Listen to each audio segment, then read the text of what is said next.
Hello guys, health beauty life में आप सबको मेरा आदाब। आई होप कि आप सब खैरियत से होंगे। तो गाइस, आज की वीडियो स्पेशल कुछ खवातीन की डिमांड पर दी जा रही है। हमल का ना ठहरना। सब कुछ क्लियर, रिपोर्ट क्लियर होने के बावजूद हमल का ना ठहरना। आज हम बात करेंगे इस बारे में कि हमल क्यों नहीं ठहरता, सब कुछ क्लियर होने के बावजूद।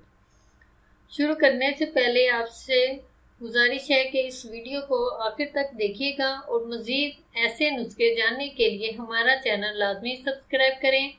तो चले शुरू करते हैं।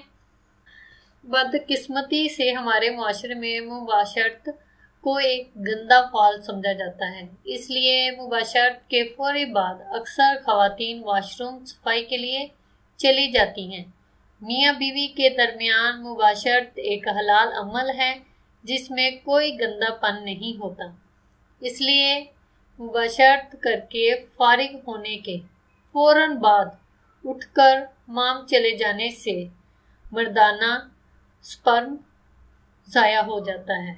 लिहाजा मुबाशरत करने के बाद कम से कम 3 या 4 मिनट तक उसी पोजीशन में लेटे रहें और मियाँ बीवी एक दूसरे से अलग होने के बाद भी बीवी को चाहिए कम से कम 20 मिनट तक अपनी जगह पर लेटी रहे, उसके बाद उठकर हमाम जाए। इससे ये फ़ायदा होगा कि मर्दाना स्पर्म ज़ाया नहीं होगा और अपनी हद तक पहुंच सकेगा, क्योंकि परहेज इलाज से बेहतर है। तो गाइस, ये थी आज की वीडियो।